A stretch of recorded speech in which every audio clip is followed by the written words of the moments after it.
In the powerful and thought-provoking book, React to Nothing by Archer Wells, the central idea is both simple and transformative. Your greatest power lies not in what you do, but in what you refuse to react to. The book opens with a striking observation about modern life. We live in an age where everyone reacts to everything: notifications, opinions, criticism, traffic, politics, family drama, social media comments. Reaction has become automatic. Someone says something offensive, and we fire back. A message is delayed, and we assume the worst. A small inconvenience occurs, and our mood collapses. Wells argues that this constant reactivity is the root of emotional exhaustion, broken relationships, and poor decisions. He introduces the concept that most people operate on emotional autopilot. From childhood, we are conditioned to respond immediately to stimuli. If someone praises us, we feel elevated. If someone criticizes us, we feel attacked. If something goes wrong, we panic. This pattern becomes so ingrained that we mistake it for personality. But Wells challenges this identity. He explains that reactions are not personality traits. They are habits, and like any habit, they can be broken. The narrative explores how reactions give away personal power. Every time we react impulsively, we allow external events to control our internal state. A rude driver determines our mood for the next hour. A negative comment ruins our day. Wells paints a vivid picture of how this constant surrender of control keeps people stuck. He suggests that calm individuals are not born different. They have simply mastered the art of non-reaction. They understand that reacting emotionally rarely improves a situation, and often makes it worse. The author then shifts to the psychology behind reactions. He explains how the brain is wired for survival, not peace. When faced with perceived threats, whether physical danger or social criticism, the brain activates a fight-or-flight response. The heart rate increases, thoughts race, and impulsive behavior follows. In ancient times, this mechanism protected humans from predators. Today, it triggers over emails and arguments. Wells emphasizes that most modern threats are not life-threatening, yet we respond as if they are. The problem is not the trigger itself, it is the interpretation. Through relatable storytelling, Wells illustrates everyday scenarios: a heated argument between spouses, a workplace conflict, a social media debate spiraling out of control. In each case, the situation escalates, not because of the initial event, but because of emotional reactions layered on top of it. One sharp word leads to another. One defensive tone invites another. The cycle continues. He suggests that if just one person chooses not to react, the entire dynamic changes. Silence, calmness, or a measured response can neutralize chaos instantly. A key idea introduced early in the book is the distinction between reaction and response. A reaction is immediate, emotional, and often regretful. A response is deliberate, thoughtful, and aligned with long-term goals. Wells invites the listener to pause before speaking, to observe emotions rather than become them. This pause, sometimes just a few seconds, creates space for clarity. Within that space lies freedom. He also addresses the misconception that not reacting means weakness. Many people equate silence with surrender, but Wells reframes non-reaction as strength. It takes discipline to remain calm when provoked. It takes confidence to ignore insults. It takes maturity to walk away from unnecessary conflict. He argues that the strongest individuals are those who cannot be easily triggered. Their composure becomes their shield. Wells encourages self-reflection. He asks the listener to examine recent moments of regret, arguments, emotional outbursts, impulsive decisions. How many of them were reactions rather than conscious choices? He does not shame the reader, but instead offers hope. If reactions are habits, they can be replaced. If emotions are observed rather than obeyed, they lose their control. Life improves dramatically when we stop reacting to everything. Peace is not found in controlling the world, but in mastering our internal responses. The journey ahead, Wells suggests, is not about suppressing emotion, but about understanding it and choosing when and whether to act on it. In the next movement of React to Nothing, Archer Wells deepens the conversation by shifting from awareness to discipline. Recognizing that we react too quickly is only the beginning. The real transformation begins when we train ourselves to interrupt the pattern.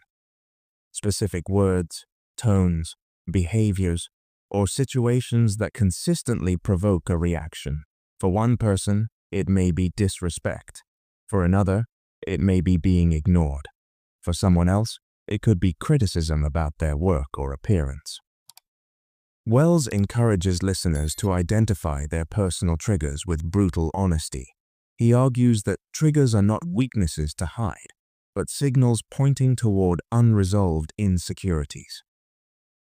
If a comment shakes you deeply, it is often because it touches something you already doubt within yourself. The narrative illustrates this with a workplace example. Imagine an employee who becomes defensive whenever their manager questions their performance.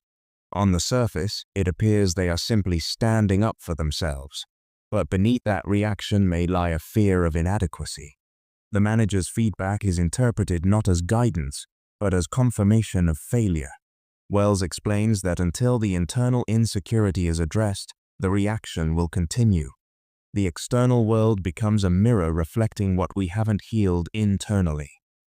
He then emphasizes the power of the pause. The pause is described as the smallest action with the biggest impact. When triggered, most people speak within seconds. Wells suggests extending that gap, taking one breath, then two, then three.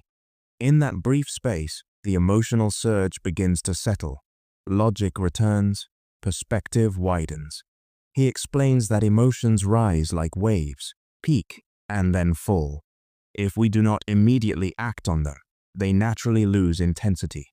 This understanding alone can prevent countless regrets.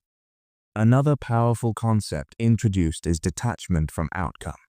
Much of our reactivity stems from expectation. We expect people to behave a certain way. We expect recognition for our efforts. We expect fairness, punctuality, loyalty, and agreement. When reality fails to match expectation, frustration appears. Wells suggests reducing unnecessary expectations, especially of things beyond our control. When we release the need for others to validate, agree, or behave perfectly, we reduce emotional volatility. The author also challenges the belief that every comment deserves a reply.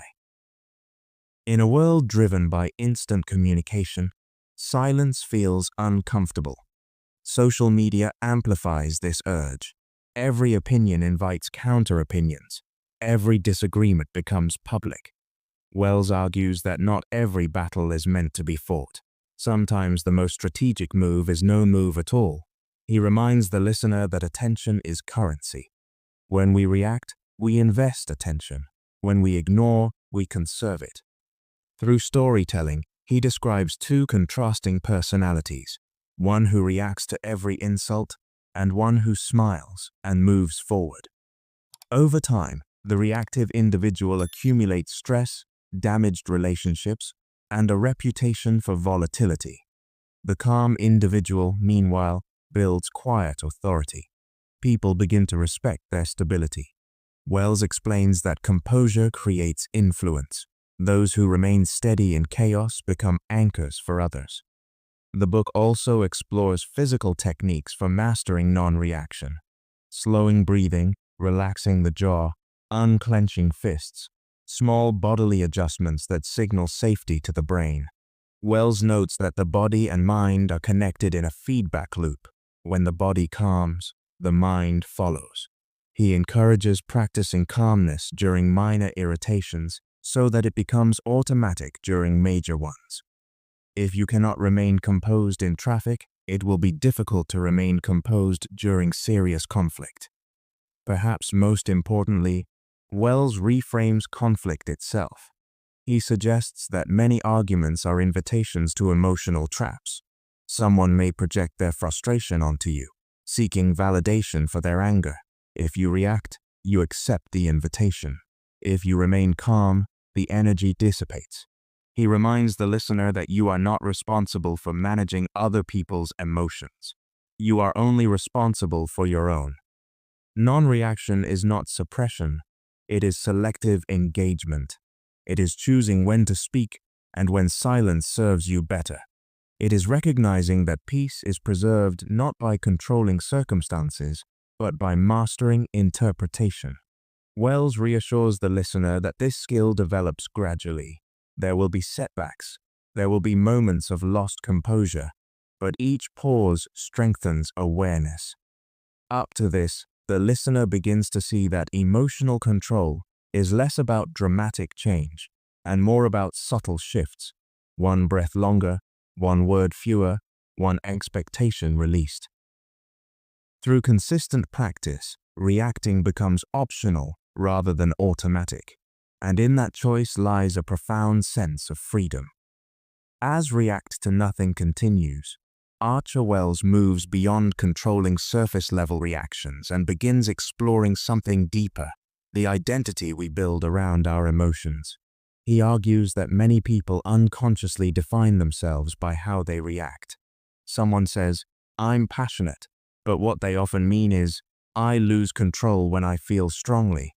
Another says, "I'm just honest," when in reality they use honesty as permission for harsh reactions. Wells gently dismantles these labels, suggesting that when we cling to reactive identities, we protect habits that no longer serve us. He explains that true emotional strength begins when we stop defending our reactions and start observing them. Instead of saying, "That's just who I am," we begin asking, "Why did that affect me so deeply?" This shift from justification to curiosity changes everything. Curiosity invites growth, defensiveness blocks it. Wells encourages listeners to treat every emotional spike as data. Each irritation, each burst of anger, each wave of jealousy carries information about unresolved fears, unmet needs, or fragile beliefs. The narrative then expands into the idea of ego. According to Wells, the ego thrives on reaction. It constantly seeks validation, recognition, and superiority. When someone disagrees with us, the ego interprets it as a threat. When someone succeeds, the ego may feel diminished. Much of our daily reactivity stems from protecting this fragile sense of self.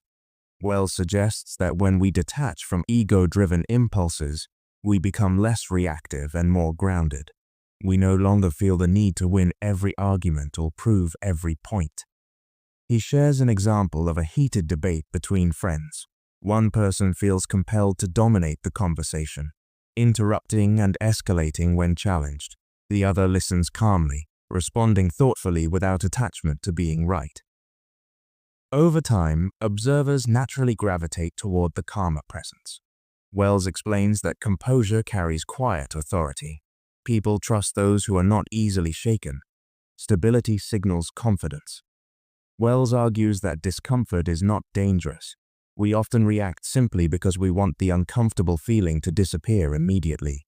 If someone criticizes us, the discomfort of embarrassment pushes us to defend ourselves instantly. If we feel ignored, the discomfort of rejection pushes us to demand attention. But what if we allowed discomfort to exist without reacting? What if we sat with it? Wells insists that most emotional discomfort fades when not fueled by reaction.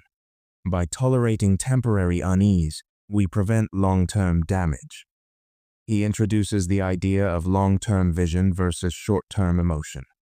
A reaction satisfies the present moment but often sabotages the future. An angry message may feel satisfying to send, but it can harm a relationship permanently.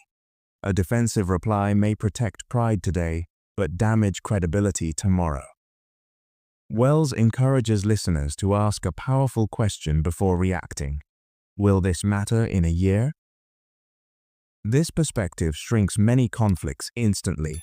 Most triggers lose significance when viewed through a wider lens of time.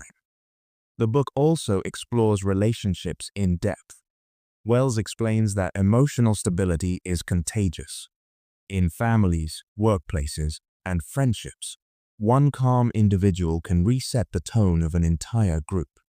Conversely, one reactive individual can destabilize everyone. He challenges the listener to become the stabilizer. Instead of mirroring others' emotional chaos, choose steadiness. Instead of escalating, de-escalate. Over time, people adjust to your consistency. Wells also discusses boundaries. Non-reaction does not mean tolerating disrespect or abuse. It means addressing issues without emotional volatility. Calmly stating, "That behavior is unacceptable," carries far more weight than shouting it. A composed boundary is stronger than an angry one. When we speak without emotional overflow, our words become clearer and more powerful. Up to this, the listener begins to see non-reaction not as passivity, but as mastery. It is not about becoming emotionless. It is about becoming intentional. Emotions still arise, but they no longer dictate behavior. There is space between feeling and action. In that space, wisdom grows. By now, Wells has shifted the focus inward. The external world may remain chaotic, unpredictable, and occasionally unfair. But inner stability becomes a chosen practice. The ego softens. Discomfort becomes tolerable. Perspective widens. The listener begins to understand that peace is not something found outside. It is built inside, moment by moment, through the decision to react less and live more deliberately. As React to Nothing reaches its final movement, Archer Wells brings the philosophy full circle, transforming non-reaction from a defensive strategy into a way of life. What began as a method to avoid emotional outbursts now becomes a blueprint for lasting inner peace, clarity, and personal power. Wells emphasizes that the ultimate goal is not silence in the face of everything, but sovereignty over oneself.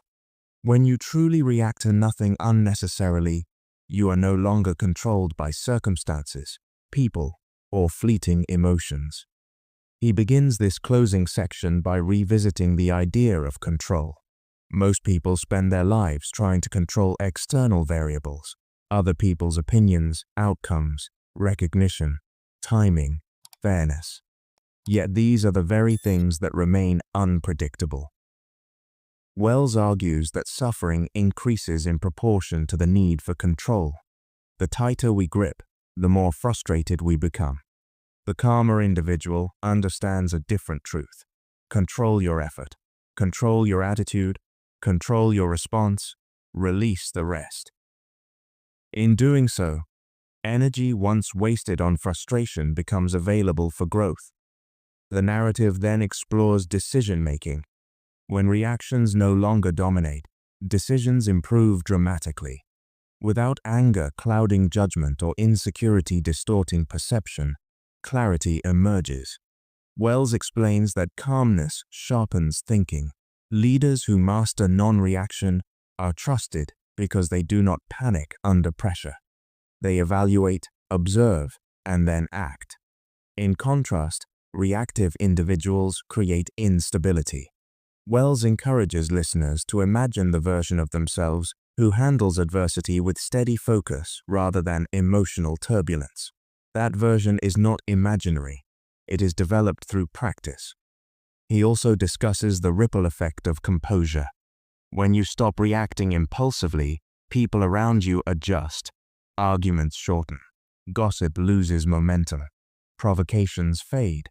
Wells describes how emotional chaos requires participation. Without participation, it weakens. If someone attempts to provoke you and finds no emotional leverage, they eventually stop trying. Your calm becomes a boundary stronger than confrontation. Another profound theme in this final section is freedom from validation. Wells argues that reactivity is often tied to the need for approval. We defend ourselves because we fear misunderstanding. We over-explain because we fear judgment. We argue because we crave being seen as right. But when we release the constant need for validation, silence becomes comfortable. Not every false assumption must be corrected. Not every opinion must be challenged. The emotionally free person knows their worth without broadcasting it. Wells then addresses resilience in adversity. Life will inevitably bring loss, disappointment, and injustice. Non-reaction does not mean feeling nothing during hardship. It means allowing emotion to flow without destructive action.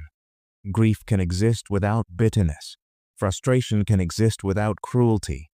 Disappointment can exist without self-doubt.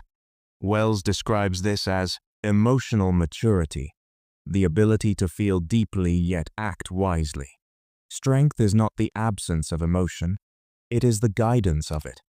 As the book approaches its final reflections, Wells reminds the listener that transformation is gradual. There will still be moments of reactivity. Old habits resurface under stress, but awareness changes everything. Each time you catch yourself before reacting, even if only briefly, you strengthen a new neural pathway. Over weeks and months, this pathway becomes dominant. Calm stops being forced and starts becoming natural. He paints a vivid image of a life lived with minimal reaction. Mornings that begin without rushing into anxiety, conversations free from defensive tension, setbacks handled with strategic adjustment rather than emotional collapse. This is not a fantasy life without challenges. It is a life where challenges no longer dictate identity. In the closing thoughts, Wells returns to the book's central principle. Reaction is optional. Between stimulus and response lies choice. Most people never notice that space. They live as if emotion and action are inseparable. But the moment you recognize the gap, you reclaim power. Within that gap lies patience. Within that gap lies wisdom. Within that gap lies peace. The final message is simple yet transformative. When you react to nothing unnecessarily, you conserve energy for what truly matters. You protect relationships. You enhance credibility. You cultivate inner stability. You move through the world untouchable by trivial disturbances. And in that quiet strength, you discover a powerful truth. The calmest person in the room often holds the greatest influence.